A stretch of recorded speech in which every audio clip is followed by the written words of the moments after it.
to order. Good enough. I like shopping, Stuart. We could do. Let's call the committee to order. Me and her. Would you let Councilman Lawson and the Vice Mayor know we are about to get started? I think they're in the back somewhere.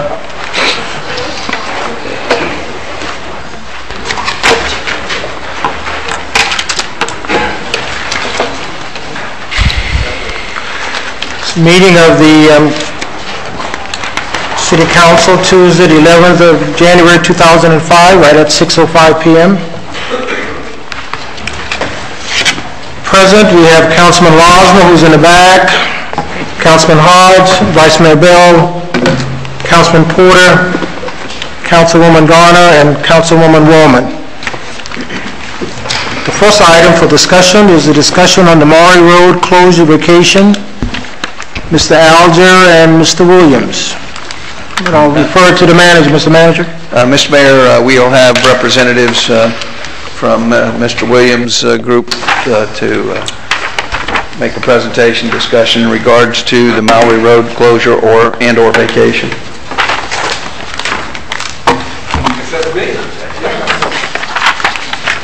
Good evening. Big cover. Actually, this is Baywind's Land Trust. Baywind's joint venture is the applicant here, and you have received, and I think Mr. Ivey put in the package for the city council members, I guess a package from Tim Williams with a bunch of backup and a letter from me. That has not been included in their packet. The other day. Well, we did get it. They got it the other day, but not in this packet. Okay. But I didn't bring it today. Oh, okay. It was a novel. It was a novel. Then I sent one later on. Okay. And I won't go through the detail of that, but let me just give you a little bit of background, because we're here talking about, I guess, a continuation of the Baywind's project, Baywind's PUD, that's been going on literally for 2.5 years. As you may recall, Baywind's was originally a smaller project.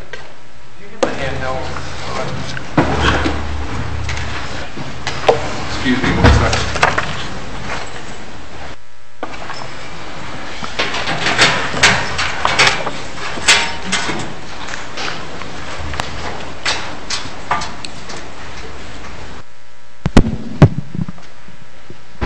Thank you, Sharon. Baywind's was a much smaller project.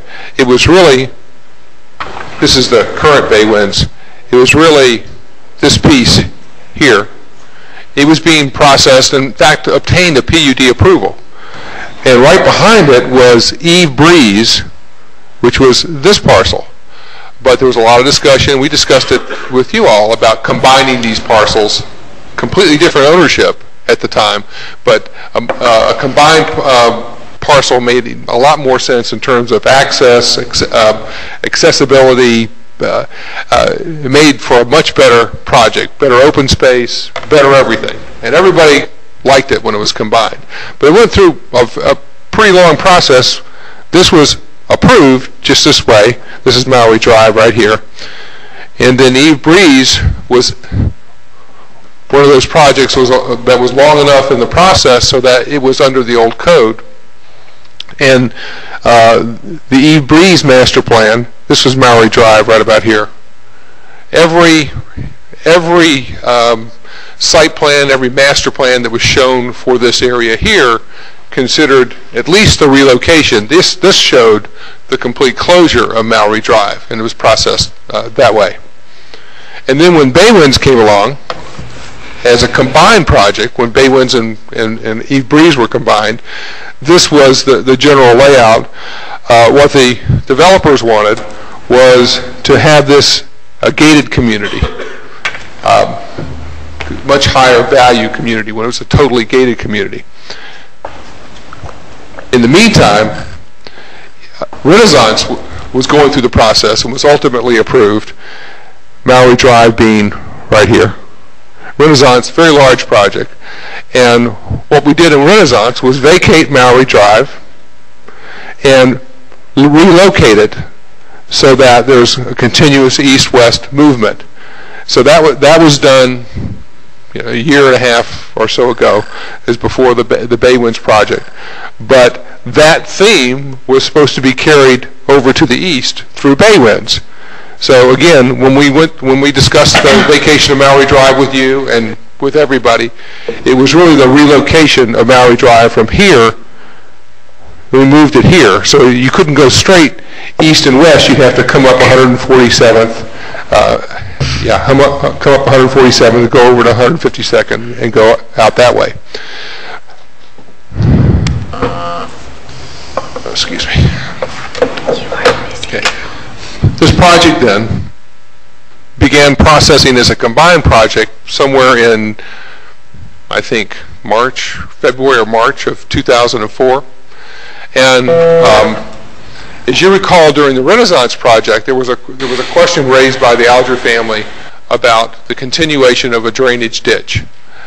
And the issue came before the City Council and the developers of Renaissance, which are basically the same developers of Bay Winds, agreed to accommodate the Alger drainage in the Renaissance project. And Renaissance was designed in order to accommodate the agricultural drainage. When those ditches are ultimately covered up, the Alger drainage will go into the Renaissance system and go through the Renaissance system. Ultimately, when the Alger agricultural use gets changed to an urban use, that responsibility under our approval ceases. But as long as there's an agricultural drainage requirement, that drainage requirement has been taken care of by the Renaissance development.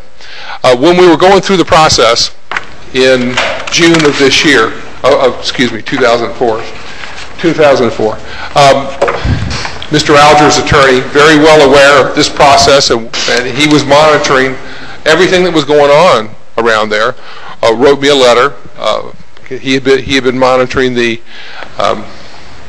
PUD process for Bay Winds. He wrote me a letter, and I sent you a copy of that. That letter in June was concerned about taking into consideration the drainage ditch, the drainage of the Alger properties for Bay Winds. Well, that was already taken care of by Renaissance. Renaissance had already taken into consideration in their drainage the elimination of this drainage ditch and putting it within the system. So that was the concerns that the Algers had about the Bay Winds PUD in June. And that Bay Winds PUD was approved a month later, and there's no one that can look at this master plan and not understand that Maori Drive isn't going to be there, because the drive comes in off of 142nd, goes into the Spine Road, and then out over 147th Avenue and out to 328th. The developer had a plan to make this, as I said, a gated community. Staff, ultimately, as we went through discussing the vacation of Maori Drive, really didn't like that. They wanted to maintain the public east-west access. It didn't have to be straight, but they wanted to maintain the public east-west access. And so ultimately, after several months of discussing this with the staff and the developers reached an agreement where the developers basically agreed with the staff position, which was to maintain public access. So Maori Drive would be vacated here, where it is, but the east-west movement that Maori Drive would ultimately accommodate would be accommodated by this Spine Road. So you can get from 142nd to 147th through the Bay Winds Spine Road once Maori Drive is vacated.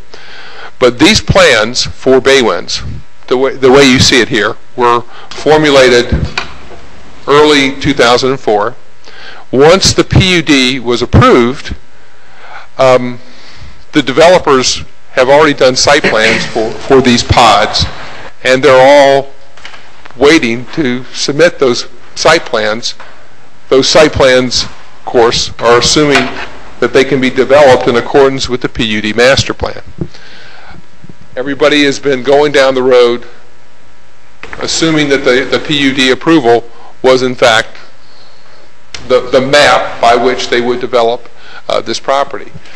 They've spent a great deal of time and money in good faith, and they've always treated the Alger concern, whatever concern they had, these developers have always treated that Alger concern with respect, come up and addressed the issues, have given them any information they've always asked for. And I guess it was a real shock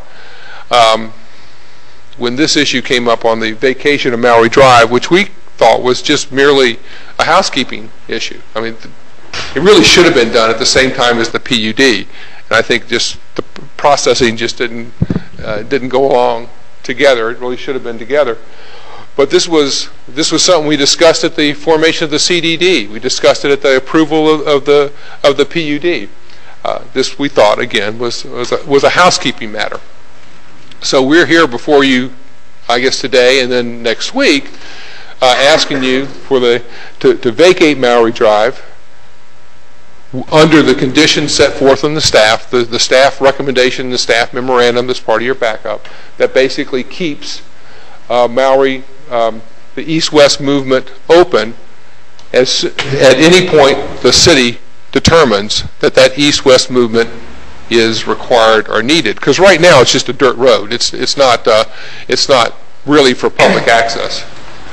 It's not really used, and the city doesn't want it to be used as a major east-west. But as soon as whatever point in the future the city decides that it's appropriate to have 142nd and Maury as a public road that the public will actually use and not an agricultural road, then the developer will open it up and you'll have that east-west movement.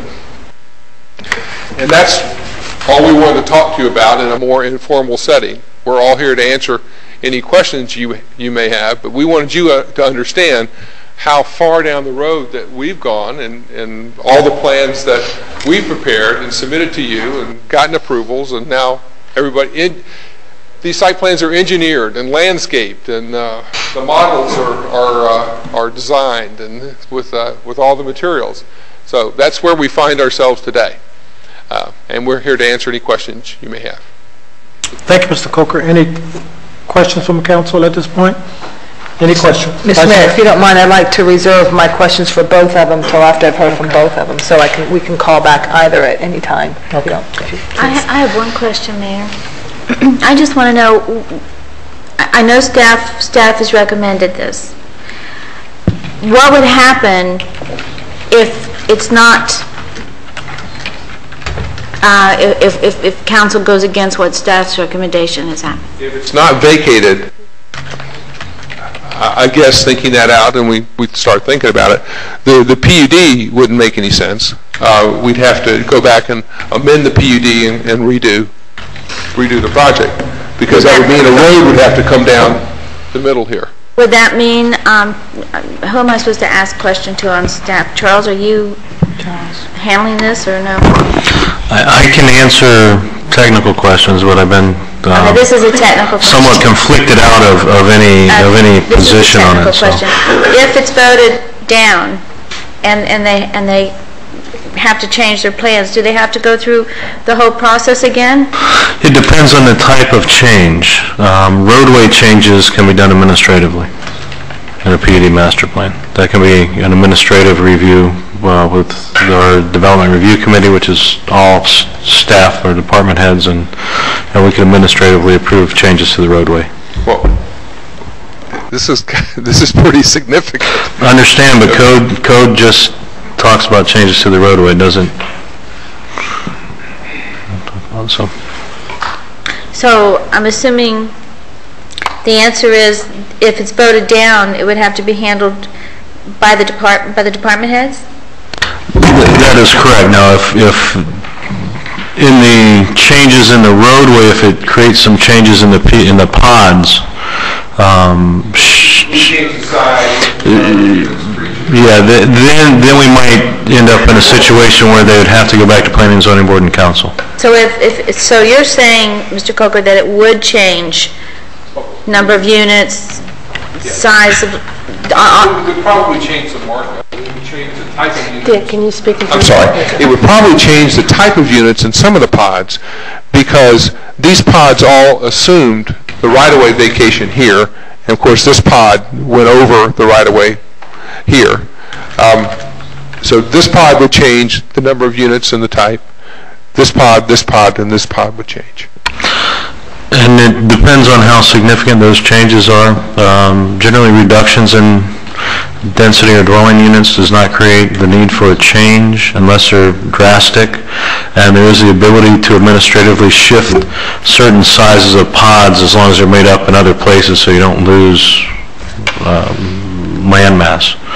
And I have one more question, and this is, I don't have that packet here that was, I read it, but I just didn't bring it. I apologize for that, but I want to make sure, was everybody on both sides notified for the planning and zoning meetings that started, I think, back in June? Did everybody get notified? Was everybody represented? Yes. It was advertised as normal, and then there's courtesy notices that are mailed out as well. Thank you. I want to make one concluding statement, I guess, before I sit down, is if you consider not vacating Maui Road, what is anybody gaining? This area right here is the only area we're talking about, because, and that's this stretch of Maui here, because you run into 147th, you have to go up or go down to go across the Spine Road, then down 152nd that way. You're not gaining anything. You're gaining about, I guess, less than a half a mile of straight roadway, as opposed to a nice curved residential street that'll provide access for anybody, a nice, nice developer-built roadway. It doesn't seem that you gain anything. You change the character of this development completely to not gain much at all.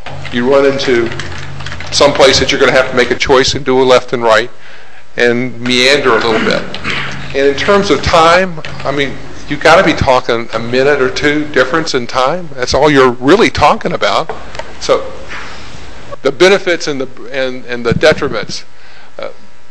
What benefit does anybody get out of not vacating this, as opposed to, we see a lot of detriment to the value and the, I guess, the upscale nature of this project. Thank you. Thank you. Actually, Mr. Coker, that was going to be one of my questions that I'm going to ask both of you, is what is to gain and what is to lose? And so keep that in mind, because that's the thing here, because I do realize that this is, and I was looking back into timing as well, and I do realize that there's quite a bit of time under our belt, if we will, on this particular project, and I realize to make changes now would come at huge cost. So the benefits, which outweigh, that's what we have to look at here tonight. What's the problem with the closure? What's the problem with not closing it? So we need to weigh that out, and that's what we have to, I think, decide here tonight. Do the benefits outweigh the risks outweigh the benefits? What's the problem here? And that's what I hope we can get to the bottom of. Yes, Charles? Mayor, members of council, I just would like to remind all of you, this is not an item up for a vote tonight. This is not a consent agenda. Okay. Yes, sir. Mr. Mayor, I'm John Lynn, representing the Alger family. We hate to see this being couched in terms of it's the Algers versus the developer, because we don't think that's the issue. We think the issue is whether or not the closure of this section of Maui is in the best interest of the city of Homestead. And I think the city fathers have to look at what the future needs might be for development out to the east of 142nd Avenue.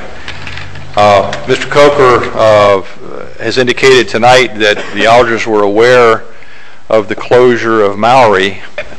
We obviously were aware of the closure of Maui and the Renaissance PUD. We had negotiated an agreement with the developer at that point where our drainage interests were protected. That was inserted as a condition of the PUD ordinance.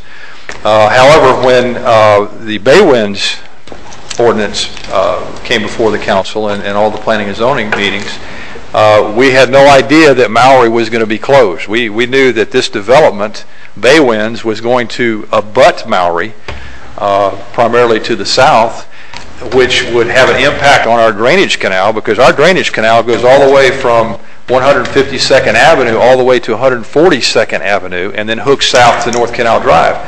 So that was our interest at that point, is making sure that the drainage arrangement that we made with this developer, actually developer on Renaissance, was carried through and protected with the PUD on the Bay Winds. That was our only involvement and our only actual notice of the intent to close Maury. We became aware of their intent to close Maury right before the holidays, when one of the lobbyists for the developer notified one of my clients that there's a petition to vacate Maury from 142nd Avenue to 147th Avenue. That really raised a question in our mind as to whether or not that was a good thing to do, because obviously you're dealing with a half-section line road that serves east-west connectivity over to 147th Avenue, which is a section line road, and it raised some questions in our mind. So when we investigated it and we started talking to staff, we learned that there has been no traffic study per se that deals with this issue. Granted, there have been traffic studies for Renaissance, and granted, there have been traffic studies for Bay Winds, but those particular traffic studies do not deal with the issue that I think the city needs to be concerned with, and that is, what are the future needs for east-west connectivity on stuff that may happen to the east of 142nd Avenue in the future. Now, it may not be 10, 15, 20 years before that happens, but our concern is if you make a decision at this point without it being an informed decision, without the proper study, once you give this road away, you're never going to get it back. And like I said, this is a half-section line road, and there are only 3 major east-west roads that basically serve that area: Campbell Drive, Maury, and North Canal. Now, I think the city is doing the right thing in that you have commissioned a study, and you've hired one of your traffic engineers to do a study, presumably to address the proper issue. And in my view, the issue is it in the best interest of the city of Homestead to close Maury Drive with the future in mind as to the east? Now, this spine road that Mr. Coker refers to, does that in fact replace Maury? In other words, is there going to be sufficient traffic flow to accommodate the needs? I don't know the answer to that. I don't think any study has been rendered that has the answer to that. We've hired 2 separate traffic engineers that have both studied the Renaissance traffic study and the Bay Winds traffic study, and they both have come to the professional conclusion that neither one of those studies addresses the issue that's before you now. So all we're asking you to do is to please step back a little bit and get this traffic study that's been commissioned, have a reasonable time to review it, and let everybody have a chance to digest what's happening. Now, whether or not everybody's going to be prepared to make a decision next Tuesday or not, that seems to be a little tight in time for me, but I mean, you all make the decision on that. We're only concerned that whatever decision is made, that you not restrict the future traffic flow from the east, because we don't want to end up with another Kendall Drive, basically. If you basically start deleting roads instead of adding major roads, you're going to run into a problem. So that's our basic position. As far as Vice Mayor Bell's question, as far as who benefits and who doesn't benefit, one of the obvious benefits, in my opinion, to the developer is if you abandon Maury, you're able to absorb Maury into their development, and you may get more units per acre as far as the development goes, and you may have to improve Maury. That may be a benefit to the developer. What is the benefit to the city to abandon Maury? I don't think you know the answer to that yet. I think you have to get the study to see what your engineer is going to say. So we just ask that you not make your minds up, that you let your engineer do his work, circulate the study to everyone, and let everybody have a chance to digest it. Thank you, Mr. Lynn. What's the projected time frame we get the study back? Friday. Just Friday this week? Well, that's quick. Okay. So how soon would the council probably get a copy of the study? As soon as I get it. And can photocopy it, provide it to you. Any question for Mr. Lynn? I have a question for Charles. Ms. Vice-Mayor? Thank you. Yeah, I spoke with both parties, and I've also spoken with Charles, and I guess it was before the supposed conflict. And when I had spoken with you earlier, you said staff was perfectly okay with it, that, you know, you had taken a look at it. And what I need to know is what is the intent for Maui? What was the original intent for Maui? Was Maui intended to be, you know, specifically for east-west connectivity? I mean, what was the actual purpose? Because I know Maui has never been, you know, a great road. It's almost been like a road for construction, a road for getting around. So what is the purpose of Maui? And you were very comfortable with the road closure at that particular time that I spoke with you. You felt like, because I talked to all parties, and you felt like that it was conducive to, it works well for the city, works well for the developers, and then you had told me that they had conceded a lot of things in exchange for that. So please elaborate on that, because I'm certainly not going to be able to the way you did. Anybody that drives around knows that our roadway system is laid out on the grid pattern. All of the county is laid out on the grid pattern. Section line and half section line roadways are theoretically not supposed to be closed or vacated. They're supposed to remain open. Those are your major arteries. We have a little thing that bisects our city called the Turnpike. When that was placed in here in the very early 70s, it chopped off Maury at Farm Life Road. And now you don't have Maury matching up at Farm Life Road. And then if you continue west on Maury, from that point, it doesn't match up with the rest of Maury when you hit US 1. You know, it's very jagged. You cannot go from the bay on Maury to Loveland Road on Maury without making a lot of twists and turns now, because it doesn't match up. That being said, our comprehensive plan lists Maury Drive from Farm Life Road east as a local street. Local street is a minor roadway. It's like what runs in front of your house or through your neighborhood. So when the first portion of Maury was vacated for Renaissance and reshaped, so to speak, the right-of-way was vacated, but there was, I guess the talk of it was a redirection of the roadway, because you still have the ingress, egress, and the ability to utilize it. Where that road is, and I don't know if anybody has a Renaissance map. Do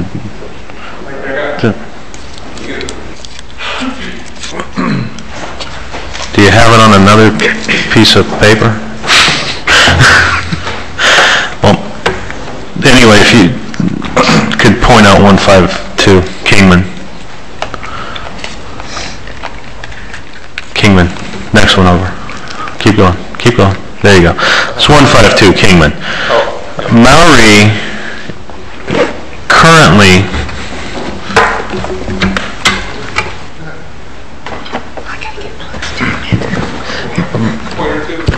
No, I don't need that. I have a finger. Maury currently runs along this segment right there. Okay. We have a canal here. The actual section is from here to here. So half section. Of course, we have a canal up at the top part that kind of shortens that section a little bit. When this segment of Maury was vacated for Renaissance and redirected, so you come up here, you go down this way or this way, so split it in half. It gave us a much wider roadway and a new roadway, bike paths, those type of things, sidewalks. And then when we came in with bay winds, or developer proposed bay winds, we wanted to ensure that it matched up. So if you take a look at where this road comes out here, over here. where this road comes out here, there you go. This and this match up. Those match up to form an intersection. So that intersection would be here, and you continue on this way. Distance, 1,050 feet from this Maury to this roadway. It's a fifth of a mile. It's not really a long distance. it also gave us another leg down here to North Canal. And of course 147th is going to be redone. So when we looked at this issue, a lot of it was based on the fact that the prior part of Maury was already vacated and that roadway was shifted. So to continue that shift is what we looked at.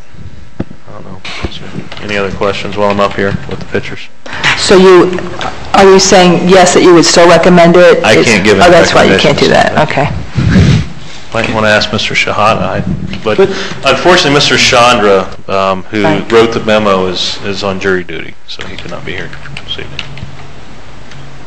So what was the request of the traffic engineers, and as they look at this, was to determine whether, based on a projected growth on the east, what impact would that growth have on the existing road, and whether Maury would be a necessity to accommodate that growth? Was that pretty much the direction of? Well, number one, Mayor, members of council, we asked the traffic group to look at what this closure would do for capacity in this area. Would this road equate to the same capacity as that roadway? If so, what would be the difference to travel on this road versus this road? And in that case, also what would be the impact to the properties on both sides, not just, and on the north and the south as well. So, because if we make this road hard to travel, then you just put traffic on Campbell and on North Canal, and as we all know, Campbell really can't handle much more than what it has at this time. Now, can I assume now the recommendation or the analysis from the traffic study will be accepted by both parties? You're going to have to ask them that question, but it will enter into our staff now recommendation. we're in a holding position to get the study back. If the study come back and said, well, you should or should not vacate the road, I'm hoping we'll have an agreement. We're going to abide by the study. Mr. Shahada? Mr. Mayor, council members, I don't know if I should say this, but I'm going to. If the outcome of the study is not going to make sense to the city, I think staff will recommend to go with it or against it. And Charles touched very lightly on 147th Avenue. 147th Avenue is very limited right of way. It's 3 lanes. If you expand that right-of-way into 4 lanes and half Maury, 4 lanes dumping into 4 lanes, you're still facing the problem with limited capacity on Campbell Drive and limited capacity in 328. So we have to look for avenues to divert traffic into other locations. So whatever the outcome of the study is going to be, we staff will review it very closely and give you our professional opinion what's best for the city. I think Mr. Porter wanted to. I don't remember what I was going to ask. No, we need to be very careful and to consider the fact that all these neighborhoods are going to be full of people with cars, and they've got to have more than one way out of a neighborhood. That's some of the challenges that we see right now. Because currently some of the neighborhoods that we have real problems with, which are like Keys Gate, which because they have not been finished out, you have one road in, one road out. And that's been a concern when we originally looked at the fact that this was going to be a private neighborhood, because you didn't give them a lot of ways out of the neighborhood. So, I look forward to the traffic study. I look forward to the information that they can bring us. But at that particular point in time, we all got to sit around at the table and say, hey, let's pull the trigger and move on, whatever the case may be. And I know that the developers have conceded issues that have been brought to the table, and there may be more concessions that can be done or cannot be done. I don't know. But at some point in time, it will be a decision that has to be made here at the council. So I agree with what the mayor says. I mean, we're going to get to the point where there is going to have to be said, let's go forward. And I hope that we can go forward and everybody be friends at the end of the day, regardless of who gets their toes smashed. because it is a big project. I see it as a realignment, but I do see it as a sensitivity issue. We can't continuously pump traffic to North Canal and Campbell Drive, and that is a huge concern. North Canal is one of the major projects we need to get dealt with. It is so far behind the curve right now, it's scary. And we cannot continuously push people to those roadways. 137 is an improved roadway that gets people to the turnpike in more than one way. More than one. You might end up getting to the turnpike faster going down to 344 and across. But those are improved roadways. So I want us to be very careful as we proceed. I'm an advocate for many access points in and out of a community of this size, and I appreciate the developers working with staff to not privatize it and to not limit all complete access east-west. I'm not sure about the rest of it, but I do look forward to the analysis, the third analysis, and that will be the one that we have to.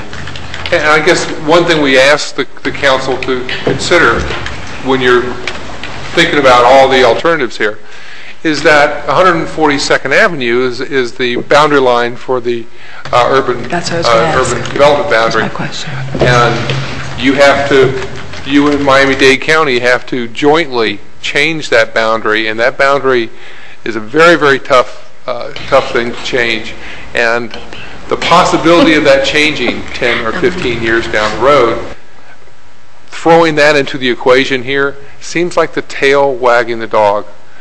You've got a future development under your comprehensive plan for the foreseeable future, and that's really, I believe, what you need to be focusing on and looking at, and not some very speculative future movement of that line, which may or may not happen in our lifetime. But thank you very much for all your comments. Well, thank you all, and we... May I address that one point? I'd like to point out in response to that I would like to remind... And this will be the last comment. Okay, thank you. Thank you for indulging me. In response to that, I think the city needs to be reminded that there is an effort to annex a large block of that land that lies to the east of 142nd Avenue into the city limits of Homestead. And I think for anyone to not imagine any development in the relatively near future east of 142nd Avenue is not being realistic. Thank you. Thank you, sir. And we'll look forward to the study and hope we'll come to some conclusion, Mr. Manager, very shortly. Thank you. Let's go on to the next item.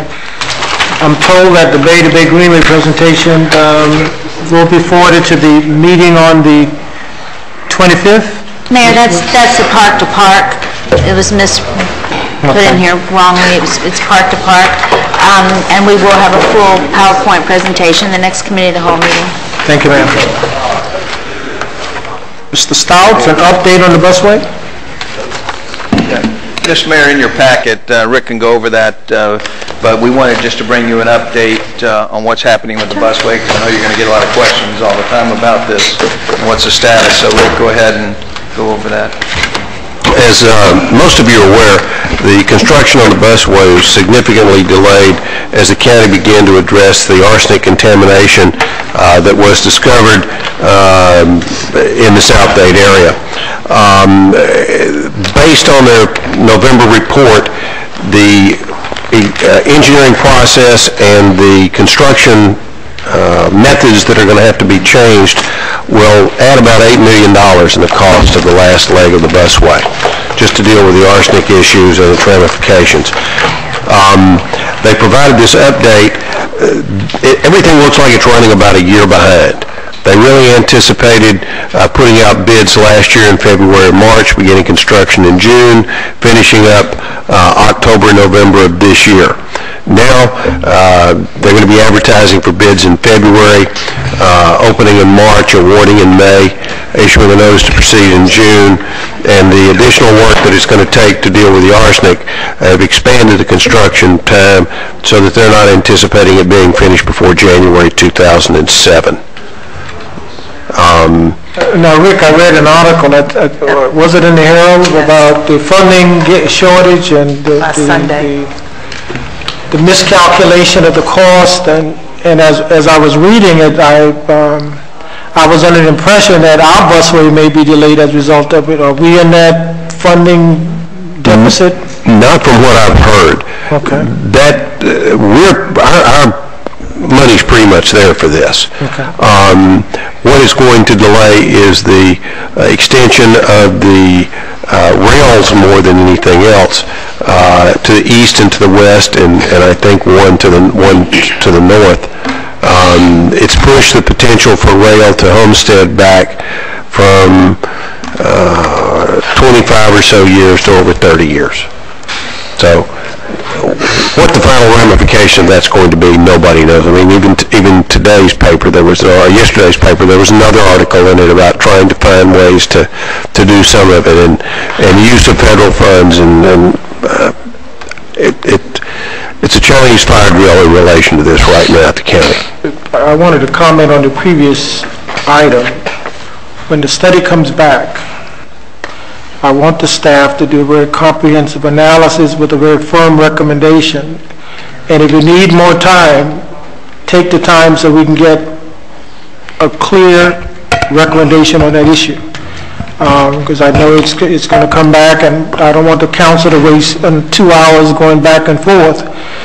So I know it's a time constraint on the developer side and they're losing money every day, but I certainly want you to look at it very, very carefully and come forth with a firm recommendation for council consideration. So if you need time, if you can't get it done by the council meeting, then we can call a special call meeting, but we just need to put the time in so the council will be sure that the staff have looked at this thing and you're going to give us a firm recommendation on it. Sorry, but that's quite all right, sir. The other thing that I wanted to report dealt with the lighting. With the change in the city's lighting recently, Metric is looking again, along with the lighting people for the county, at the new city standard to ensure that its brilliance is enough to provide the lighting that they want along the busway. Assuming that that's the case, probably some of the money that we had pledged to pay the upcharge on the lights won't be necessary, because the new lights are significantly cheaper than the lights that we had originally planned to have them put along the busway at our expense. So assuming that the luminescence, the brightness of the light is adequate, what we've had to pledge to pay that upcharge will all be necessary. Mr. Porter. Rick, I think I saw an email from somewhere talking about the county is in the process of trying to do an analysis whether, or to try to do an analysis to justify not sending the Metro Rail to Homestead, Florida City as it was originally intended. Do you have any ideas or any input on that? I know that's a long process, but to make the transit system work and to exclude South Dade from the system and make South Dade ride buses to get to the overhead system in the scheme of things doesn't really make sense to me. No, it doesn't. I think they're looking at it strictly as a monetary issue at this point. Where they'll find money at some time in the future, or find that they've got other costs and don't have enough money, who knows. Quite frankly, we were probably not looking at rail here for 20, 30 years anyway. I wish I thought otherwise. I wish most of us thought otherwise, but we've all known that rail was not going to be here next week, that they weren't going to finish the busway and then begin construction right away on the rail. Just don't know. Just don't know. They thought they had enough money to do it, and now they're finding they don't. Well, is it appropriate to sit back and let them take it off the radar screen completely? As saying it's not unnecessary. Forget the economic situation today, but there's going to be a certain section of the population that is going to use the buses, and there's going to be a certain section of the population that isn't. The Metro Rail system on the other side, the overhead system, seems to work better because it goes above the traffic grids. instead of included into the traffic grid. The bus system is not a faster way. It's just you're still in line with the traffic lights and waiting. But in the Metro Rail system, it's not that way. All your overhead feeders in Miami, those are nice systems that work. And just is a little bit discouraging to me to find out that the county is saying that long-term they want to abandon the project to South Dade because today they can't see how they can fund it. I think that's a short-term issue that I don't know. Maybe at a future date we need to decide whether or not we want to actively weigh in on that and say that you can't exclude the overhead system to South Dade. Now that you've got yours, we shouldn't be able to have ours. Because, how many cars can you put on the road? How many buses can you put on the road? The bus doesn't go to every place that you want it to go. And I know that this is very, very far down the future.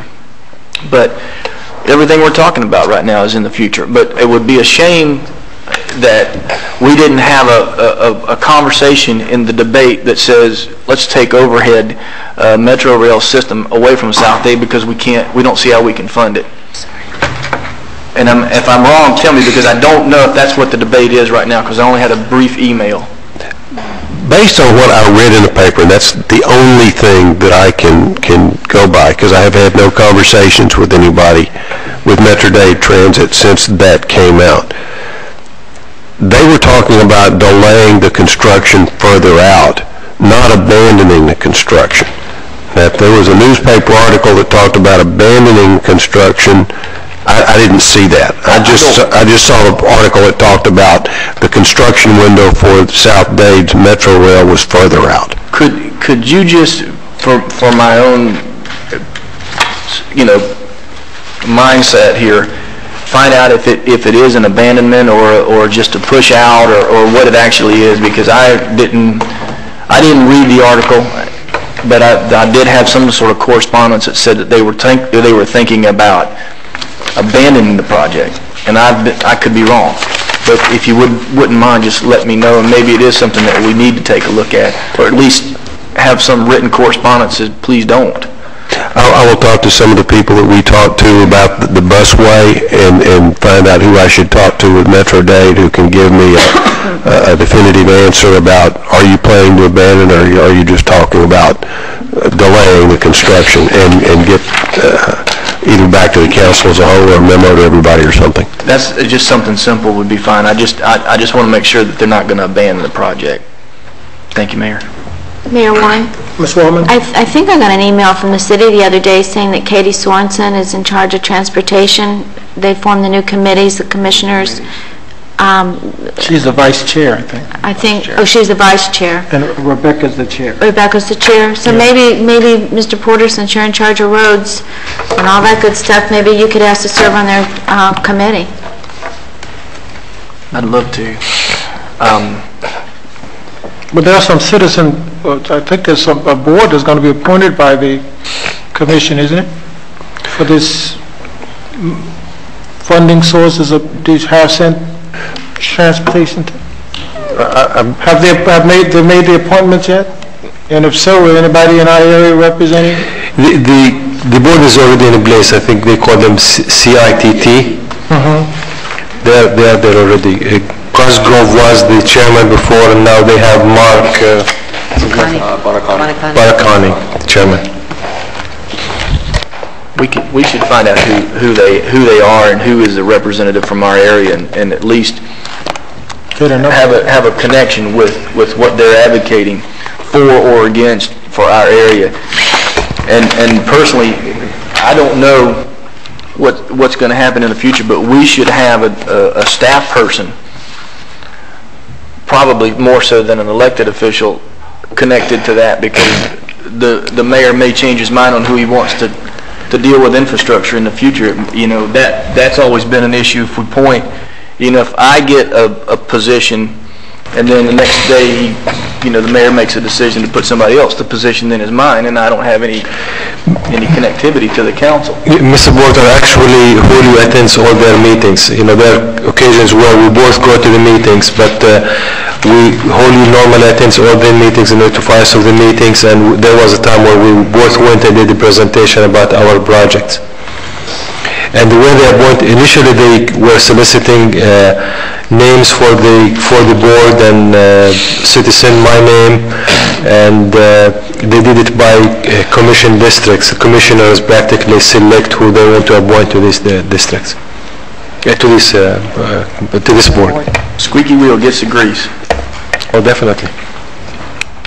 I know at Congress when Mario was concerned about the direction of the rail, and I think he made a reference to where the population is where they need to be putting these rails, and if South Dade is, I know in 10, 15 years, is certainly going to be the population center of Miami-Dade County, and yet we're so far down the list in terms of priorities. It is something we need to, as Mr. Porter said, put back on the table and say, you need to give this a second look. Because I think that's the problem for years of why they built up the initial one, is because they didn't look at the population shift. They just look at what was politically popular. If you're going strictly on population, look at the numbers for South Dade. I mean, it's massive. In the years ahead, it's massive. So I just hope it's on top of it. I think it's, in the long run, it's going to benefit Homestead and all of Deep South Dade if we can get that system here quicker than what they plan to do. Any other comments? Thank you, Rick. Property swap with Miami-Dade Neighborhood Housing Services from the HERO Board. Is that the issue from the HERO Board? There was, Mayor and Council, there was one piece of property in that presentation from the HERO Board that actually belonged to the city. So this is just approving the city parcel to be included. Second, Mayor. Moved by the Vice Mayor, second by Mr. Porter. Any questions? All in favor say aye. Aye. Opposed? Right-of-way designation and resolution? Yes, Mr. Mayor and Council, staff's recommendation the council approve the request for a right-of-way designation of a portion of Southwest 162 Avenue, which is Farm Life Road, and Southwest 328th Street, North Canal, for the purpose of those roads improvements. This is first phase of the expansion, and they need a portion of the right-of-way there. So moved, Mayor. Let's get it going. Moved by Councilwoman Garner, second by Mr. Porter. Question. Mr. Losby. And whoever on staff can tell me, is this one of those opportunities where we can really do something nice and have our new lighting standard installed? Is this a county project? I mean, it's a major east-west thoroughfare, and we did adopt it as our standard. And certainly Campbell Drive is slated to have it. It would be a nice place to begin some retrofitting. You're correct. Yeah, this is it's a county project, but we're going to request for the lighting to match our standards, and we'll do that. Thank you. No, let's just not lose sight of that. Yeah, they'll probably do the same things before any upgrade. Well, we need to know what that is, and if we've got the ability to do that, but we don't want to lose sight of that if it's available to us. Mr. Porter. This is the area in the entrance to the villages where the water fountain is, right? That is correct, yes. Now, I mean, I think Judy's probably been asked a couple times, and they've been over in your office, Marlene, about what was the final decision? Does this take out the water fountain? No. So it doesn't have any effect on the fountain, so that's a separate issue altogether. Yes. Yeah, this will only take probably around 15 feet on the north corner of that lot, so it's not going to affect the fountain or anything there. But did I ask a question? Any other questions? All in favor say aye. Aye. Opposed? On the Finance Committee items, off-site utility improvement for Walgreens. Mr. Mayor and Council, this is a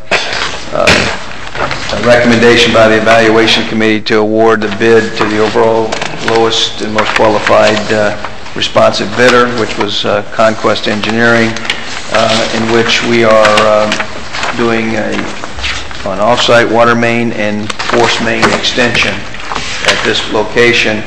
Part of it is a connection with, this is a 137 Avenue and 288 Street area there, where we're required to hook up interconnection with the county, which will be done by the developer. in looking at the bid sheet, there was an alternate A that included the price, which was, alternate A involved making the connection with the county by the contractor. And it was determined that the developer will make that connection, so that's why we have a separate second price there. This is being paid for out of our CDBG grant, and part of that plan for that particular shopping center area there. Can I ask a question here? Mr. Porter? Does this require a cut into any of the existing roads? It will on, will the 288 cut? This basically runs north-south on 137th Avenue. So it will require, it's going to be on the right-of-way, but off of the lanes, basically, on 137. It runs north-south. Underneath the area where the sidewalks would be, but not in the roadway itself? Yeah, in the swale.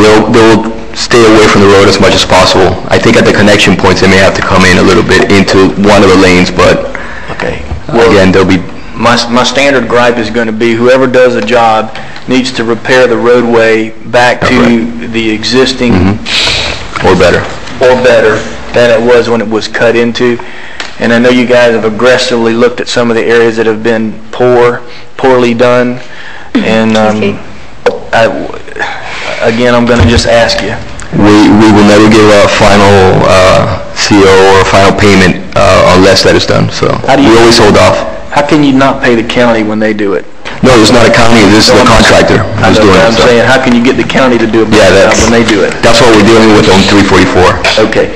Well, you look at the lowest bidder. I don't know if these people have ever done work for the city before.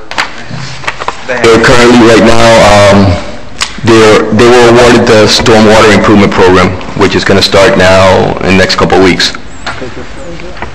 Well, I would just ask again to be very diligent on any repairs that need to be done to existing roadways, because we're so challenged right now with what some of the cuts and some of the damages that have been created. And I know you can't go back and get any of those people to come back in and fix them. It's going to be your responsibility to go out there and try to patch it up. So that's going to be my gripe for a while. Thank you. Thank you, Mr. Porter. Any other comments? I'll move the recommendation. Moved by Mr. Porter, is there a second? Second. Second by Mr. Hodge. No further comments, all in favor say aye. Aye. Opposed? Purchase of two 828 electronic governors and VG40 actuators and resolutions. Sole source, Mayor, right? Sole source? Sole source. I'll move it. Moved by Mr. Porter, is there a second? Second. Second by Mr. Hodge. Question? Any questions? All in favor say aye. Aye. Opposed? Homestead's Fireman's Pension Plan. Mr. Manager? Mr. Mayor and Council, this is a recommendation to authorize myself to wire funds in the amount of $490,000 to meet our first part of our $1 million commitment to the Homestead Fireman's Pension Fund. I approved $10,000 in January, well, right at the end of December, to ensure that the fund is changing over from principal insurance to an investment group handling the funds.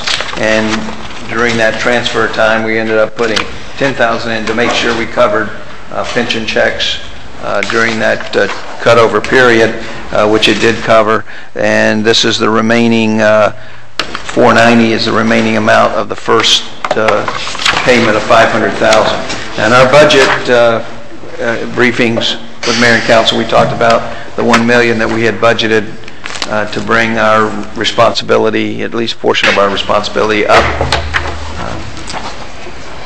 in regards to the Fireman's Pension Fund. I'll move the motion, Mayor. Moved by Councilwoman Williams. The second? Second by Councilman Porter. Question?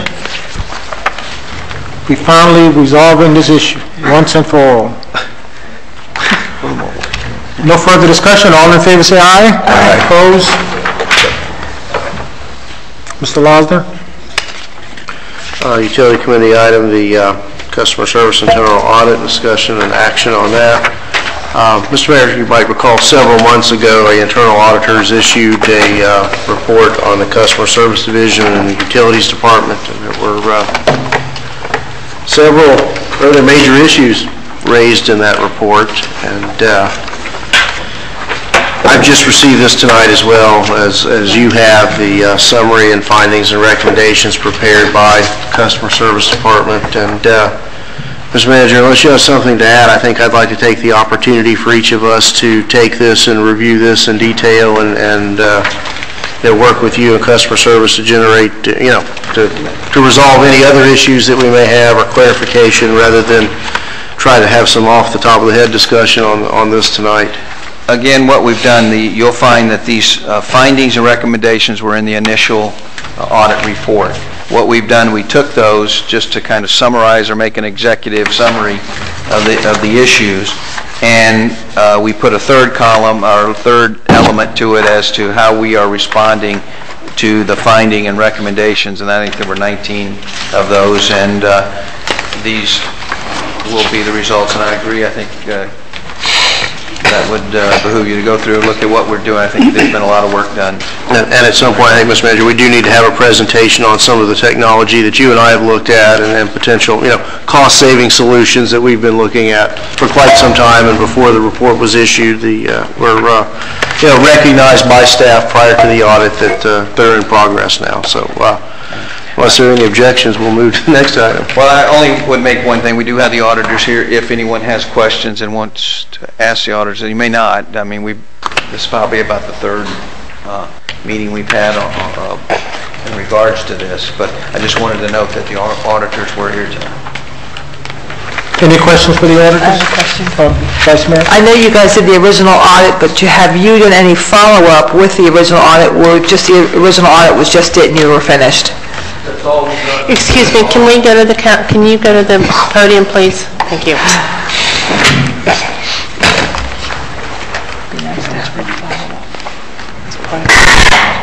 We have just done the original audit. Nothing has been followed up, and no additional work has been assigned to be done.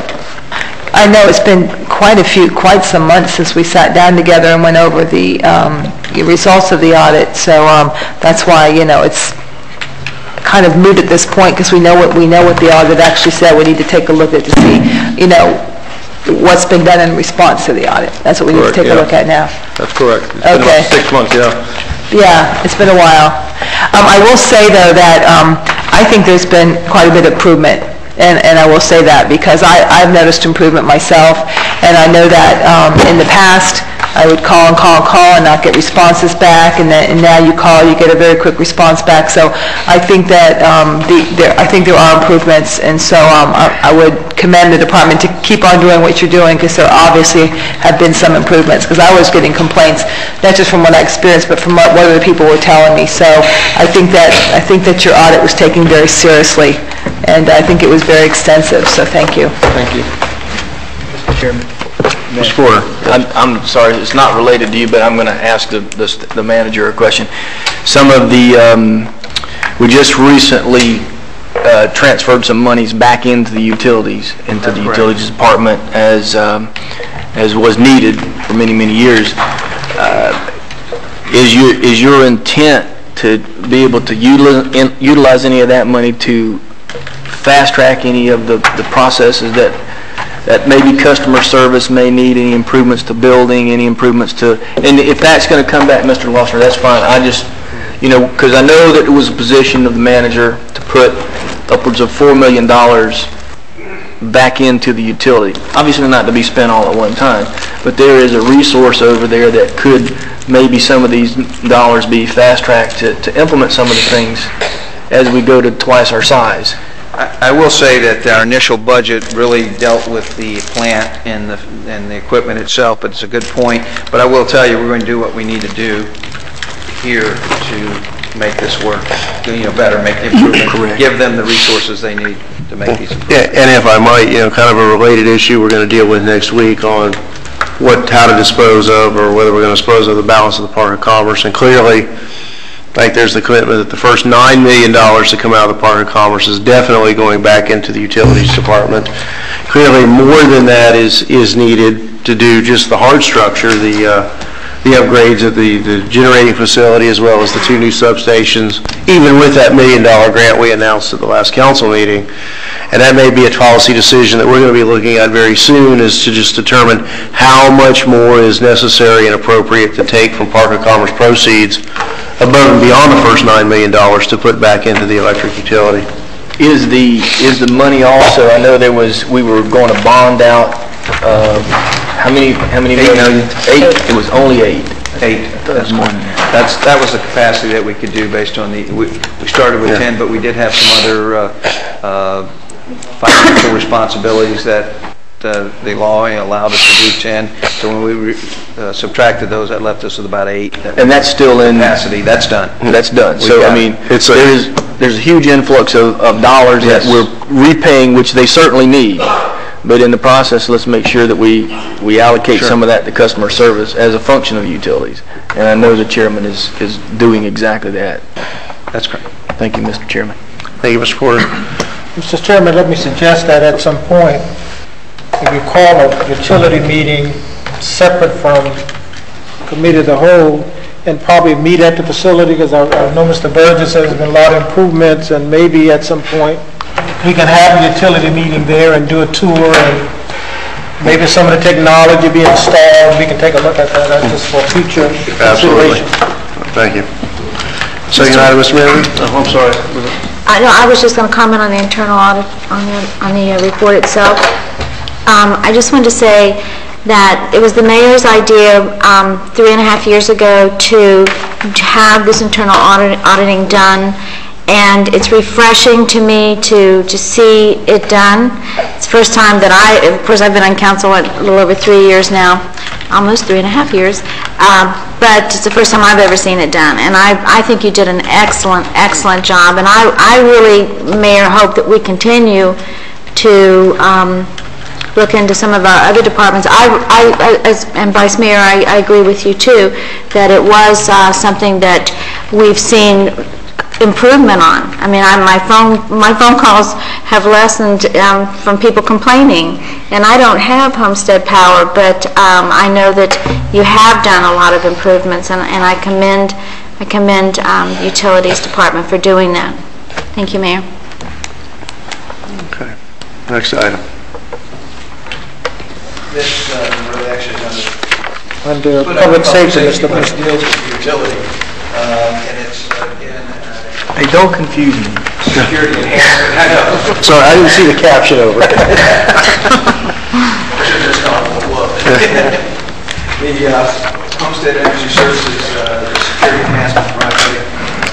FDLE has awarded us an additional we had applied for. As you recall, we did get the water treatment, the water tank areas. We got security equipment for that. They also provided us do security in the main substation, 16,658 we put in regards to perimeter beams and protection, intrusion and anti-intrusion. We need recommendations to accept those grants. I recommend it Moved submitted. by the Vice Mayor, whichever chair. Read it. Public safety, Mr. Porter. Public safety, that's me. I waited all night for this opportunity. I withdraw myself. Did you second the motion, Mayor? I second the motion, Mr. Okay. Chairman. The motion is made and seconded. Is there any discussion?